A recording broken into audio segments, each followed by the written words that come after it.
everybody, welcome to Declutter Me, a podcast about organizing and decluttering your life. This is episode 18. Hello, Shelina. Hi, Chirag. How are you doing today? I'm alright. How are you? I'm alright, thank you.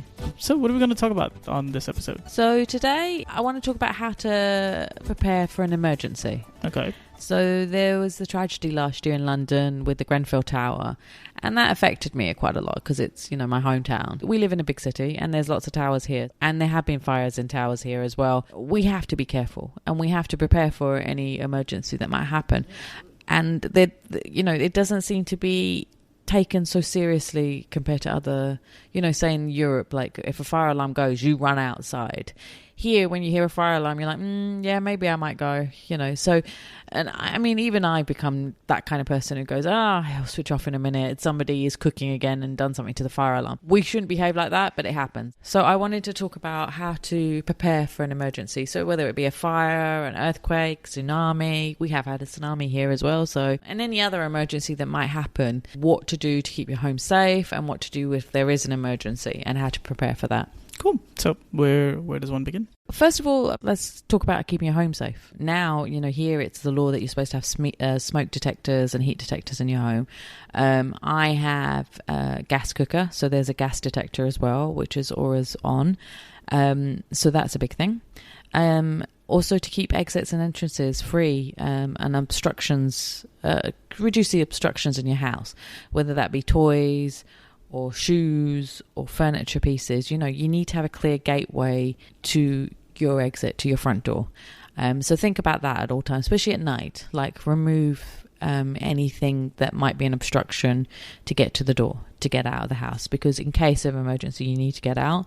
You don't want to be obstructed. So that's a big thing. And how about flashlight? Where do you keep your flashlight? Do you know where you've kept it? No, because now, like, the flashlight's on the phone. Like, you just grab the phone and go. That's clever. What if you've forgotten to charge your phone and you've run out of juice? It's a fair question. I think, like, you should have a battery-operated flashlight. I do agree with you, but I think it's just, like, it's so much part of the day-to-day. My phone's always charged overnight and stuff. Like, it's very rare that I don't know the last time I was in a situation where, like, my phone wasn't available, like, even overnight. But you're right. There should be there is one. I think there's one in the laundry room, like near this side exit, I think, but I'm not sure. I haven't looked in a while. So you'll have to look tonight and find out. And the same with matches and candles, because you never know when you might need it. If there's no electricity suddenly. Oh, that one I can answer better. Yeah. Have them in place, in somewhere that convenient that you can easily find and access. Another big thing, and I say that to people all the time, is to buy home insurance. Like lots of people don't still buy home insurance, whether it's home insurance because you're a tenant or if you own the property, get home insurance to cover you and to cover the contents and your building as well, because you want to protect yourself. So God forbid anything happens, you will get your money back. You might lose certain sentimental items, but at least you can get your money back to buy things that you need. So it's very important to have that. Also, a lot of buildings don't have water sprinklers as much as they should have. In my building, on my balcony, they've put a water sprinkler on the balcony.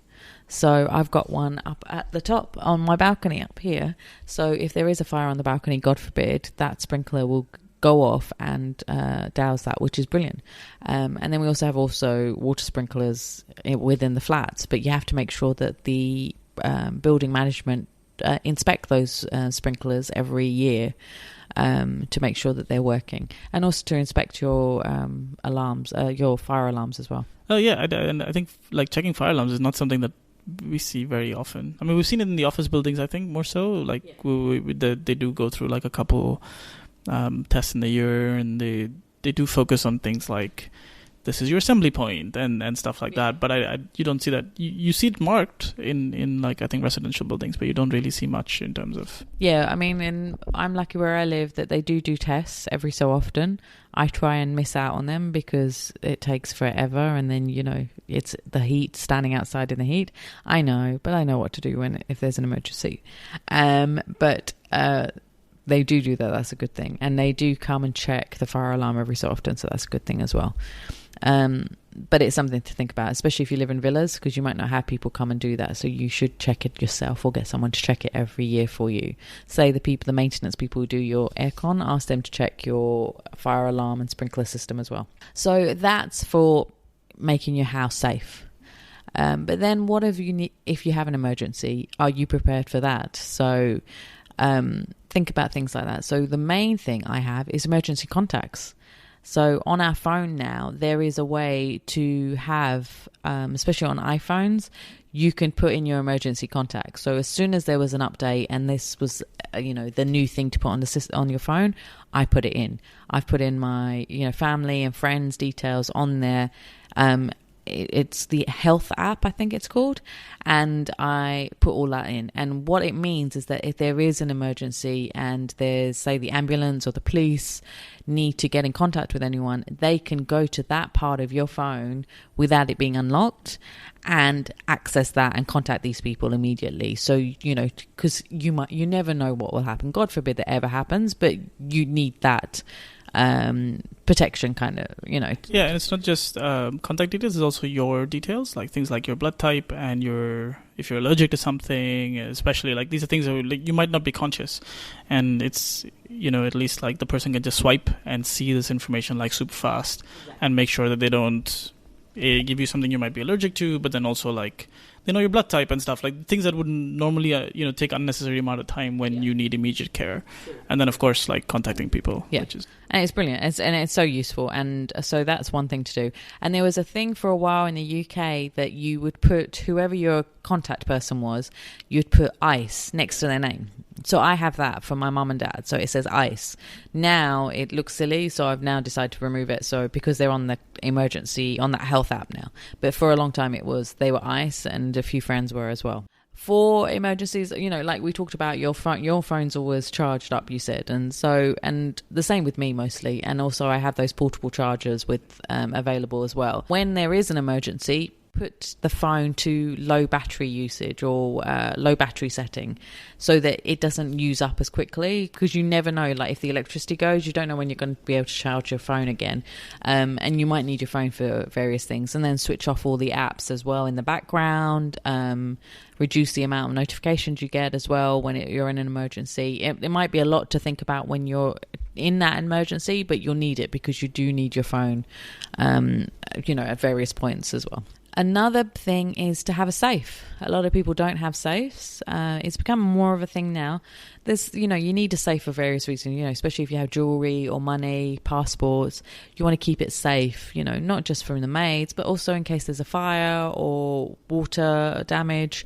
You don't want to lose these valuables. And these safes you can get are fire and waterproof safe. And get ones that are a bit heavy so they can't be lifted up, like if somebody tries to steal it.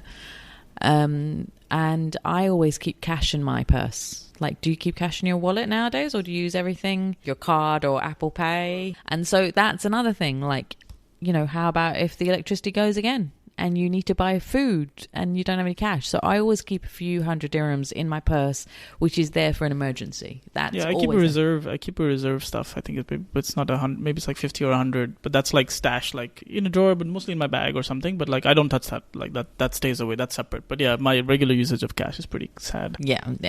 Usually I have like 10 dirhams, I think, or a few coins. And also, say if the electricity goes and you can't get it from an ATM machine because the machine needs electricity.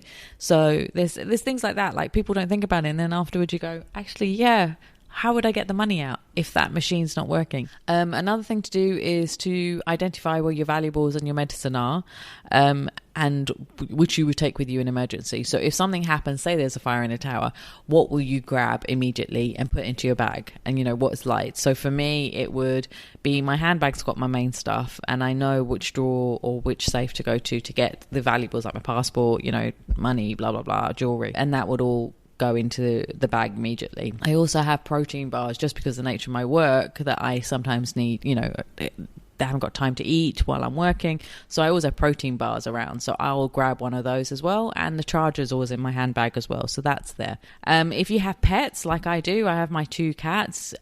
Where is the carry case to put them in? Can you grab it quickly? I have 2 cats. One's a bit big, so I have to have a large travel case to put them both in. And I would have to put them into one carry case, because to carry that plus my bag be too much to carry 2 cases. So I'm realistic in what I can do and what I can carry and what case I've got. So you have to think about that as well. I've seen people that they put the sticker on their door that says, hey, like I have pets, or there are pets inside, or something like that. In the event that there's an emergency and, you are not here, that someone knows that, hey, like, we don't just ignore the house, like, there are pets in there and we must, try to rescue them. Yeah. There is that. And I mean, I have seen that, and various clients have done that before. We have in our building, we have to state that we have pets, so they know that I've got 2 pets and what they look like and everything. So even if they've run out of the house, like, you don't know, you open the door and they've gone out onto the corridor, like, the security guard should knock on the door and go, your cat's outside, because they'll see it on the security cameras. But yeah, that's a great idea to do. And you can get these stickers to put on your door, if so you can write down what your cat's names are as well, or your dog's. One more thing is, I mean, it's less so here available, but in America and the UK, like the American Red Cross has an emergency preparedness kit. So it's this whole kit with all the essentials. So they need it for, like, especially people who are in the hurricane corridor, they call it. So they have this kit ready to grab when there's a hurricane, and to then go underground, to the basement area. They are quite a good idea to have. You can get a simpler one for us here because we might not need it for all those, all the stuff that they need for when there's a hurricane, but you never know. So it's a good idea to buy. So you can get it from online at the American Red Cross. Also, do you know how to get out of the house or how to get out of the building? So if you work, if you go, when you go to offices, do you know where to leave, where the fire exits are? Normally, it's always posted by the elevators. So it's one of those things that I'm right away, I'm like, okay, cool. Yeah. Good to know. Like, and do you know what the emergency services numbers are? Oh, yeah, that's important, isn't it? Know that as well. And I mean, there are tips and tricks on, what to do if in case there is a fire, but let's not get into that today. But yeah, so these are our tips for if there's an emergency. Awesome. If you haven't subscribed to the show, you can look for Declutter Me in Apple Podcasts or any podcast player of your choice. It's DECLUTTR_ME. And Shelina, how do people reach out to you? They can go to the website declutterme, DECLUTTRME.com/contact. And then also they can follow us on social media, and if they send me a private message, I will be happy to reply back to them. Well, we hope everybody stays prepared in emergencies, and we'll see you next week. Yep. Bye. Bye.